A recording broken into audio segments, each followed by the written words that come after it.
आइए जानते हैं झारखंड के हर जिला हर क्षेत्र की छोटी से लेकर बड़ी खबरों को। उससे पहले चैनल पर नए जुड़े हैं तो चैनल को सब्सक्राइब करना ना भूलें। ईरान के हर्मोज़गान प्रांत के मिनाब शहर में एक लड़कियों के प्राइमरी स्कूल पर हुए बमबारी में 165 बच्चों और स्टाफ की मौत हो गई। ईरानी अधिकारियों के मुताबिक अमेरिका और इजरायल ने संयुक्त रूप से ये हमला किया जो 2026 में शुरू हुए संघर्ष का सबसे बड़ा नागरिक नुकसान है। स्कूल पूरी तरह तबाह हो गया, बच्चे मलबे में दब गए। राज्य मीडिया ने बताया कि ज्यादातर पीड़ित 7-12 साल की लड़कियां थीं, जिन्हें युवा शहीद कहा जा रहा है। हमले के बाद ईरान में इंटरनेट ब्लैकआउट और सैन्य प्रतिबंधों के कारण सत्यापन मुश्किल रहा, लेकिन अंतिम संस्कार की तस्वीरें दुनिया भर में वायरल हो गईं। हजारों लोग सड़कों पर निकले, कब्रें खोदी गईं और एक साथ दफनाया गया। लोग इजराइल अमेरिका को कोस रहे थे और गाजा से तुलना कर रहे थे। संयुक्त राष्ट्र सुरक्षा परिषद में ईरान के राजदूत ने इसे युद्ध अपराध बताया। यूएस ने कहा कि स्कूल जानबूझकर टारगेट नहीं किया गया। ईरान के स्वास्थ्य मंत्रालय ने इसे सबसे कड़वी खबर कहा। इस घटना ने मिडिल ईस्ट में तनाव को चरम पर पहुंचा दिया है और वैश्विक स्तर पर बच्चों की सुरक्षा पर सवाल खड़े कर दिए हैं। अगली खबर है, कल त्योहार धूमधाम से मनाया गया। झारखंड में रांची सहित कई शहरों और गांवों में होली का त्योहार उत्साह के साथ मनाया गया। लोग रंग गुलाल लगाकर एक दूसरे को बधाई दे रहे हैं और मंदिरों में पूजा पाठ भी किया गया। कई जगहों पर सांस्कृतिक कार्यक्रम और होली मिलन समारोह आयोजित हुए। प्रशासन ने सुरक्षा के कड़े इंतजाम किए हैं ताकि त्योहार शांतिपूर्ण तरीके से मनाया जा सके। पुलिस की टीम शहरों और संवेदनशील इलाकों में लगातार गश्त कर रही है। बाजारों में भी काफी भीड़ देखने को मिली और मिठाई तथा रंगों की खरीदारी ज्यादा हुई। अगली खबर है कि मिडिल ईस्ट में इस समय सबसे बड़ा युद्ध ईरान, अमेरिका और इजरायल के बीच चल रहा है। हाल ही में अमेरिका और इजरायल ने मिलकर ईरान के कई सैन्य ठिकानों पर हमला किया, जिससे स्थिति बहुत तनावपूर्ण हो गई है। इसके बाद पूरे क्षेत्र में युद्ध का खतरा बढ़ गया है और कई देशों ने चिंता जताई है। इस युद्ध का असर पूरी दुनिया पर पड़ रहा है, खासकर तेल और शेयर बाजार पर। भारत समेत कई देशों में सोने और तेल की कीमतें बढ़ने लगी हैं। विशेषज्ञों का कहना है कि अगर यह युद्ध लंबा चला तो विश्व अर्थव्यवस्था पर बड़ा असर पड़ सकता है। कई देशों ने अपने नागरिकों को मिडिल ईस्ट से बाहर निकलने की सलाह दी है। ये युद्ध अभी जारी है और आगे और बड़े हमले हो सकते हैं। अगली खबर है कि इजरायल और लेबनान के हिजबुल्लाह संगठन के बीच भी इस समय संघर्ष चल रहा है। ईरान पर हमलों के बाद हिजबुल्लाह ने इजरायल पर कई हमले किए, जिसके जवाब में इजरायल ने लेबनान की राजधानी बेरूत के आसपास हवाई हमले किए। इस लड़ाई में कई लोगों की मौत और घायल होने की खबर है। ये संघर्ष ईरान युद्ध से जुड़ा हुआ माना रहा है और इससे पूरे मिडिल ईस्ट में तनाव बढ़ गया है। विशेषज्ञों का कहना है कि अगर ये लड़ाई बढ़ी तो कई और देश इसमें शामिल हो सकते हैं। इस वजह से दुनिया में बड़े युद्ध का खतरा भी बताया जा रहा है। दोनों तरफ से लगातार हमले हो रहे हैं और फिलहाल युद्ध रुकने के आसार कम दिखाई दे रहे हैं। अगली खबर है कि पाकिस्तान और अफगानिस्तान की सीमा पर भी इस समय लड़ाई चल रही है। पाकिस्तान की सेना ने अफगानिस्तान के अंदर कई जगह हवाई हमले किए और आतंकवादी ठिकानों को निशाना बनाया। पाकिस्तान का कहना है कि इन हमलों में कई आतंकवादी मारे गए, जबकि अफगानिस्तान ने इसका विरोध किया है। दोनों देशों की सेनाओं के बीच गोलीबारी और हमले लगातार जारी हैं। रिपोर्ट के अनुसार कई सैन्य ठिकानों पर कब्जे को लेकर भी संघर्ष हुआ है।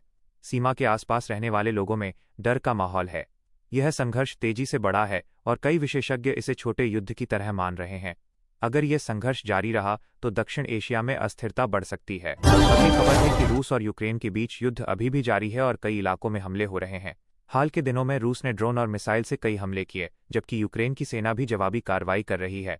कई शहरों में इमारतों और बुनियादी ढांचे को नुकसान पहुंचा है और आम लोगों को मुश्किलों का सामना करना पड़ रहा है।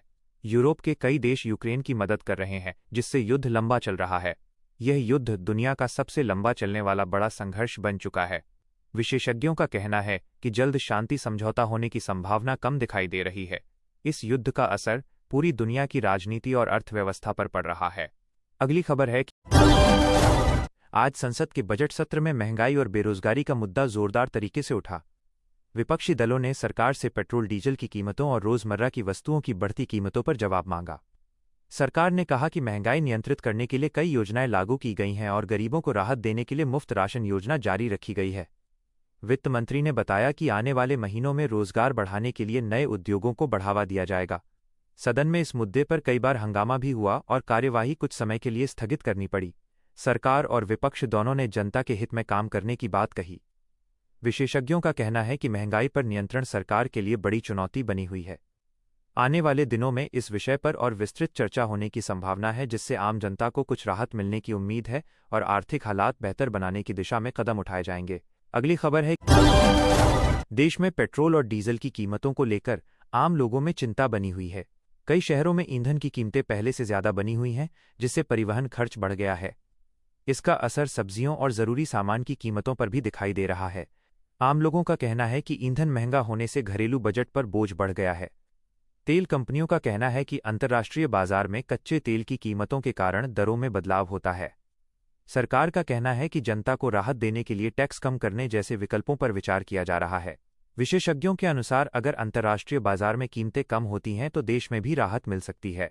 फिलहाल लोगों को उम्मीद है कि आने वाले समय में ईंधन की कीमतों में कमी देखने को मिल सकती है, जिससे महंगाई पर भी असर पड़ेगा। अगली खबर है कि भारतीय रेलवे ने यात्रियों को बेहतर सुविधा देने के लिए नई योजनाओं की घोषणा की है।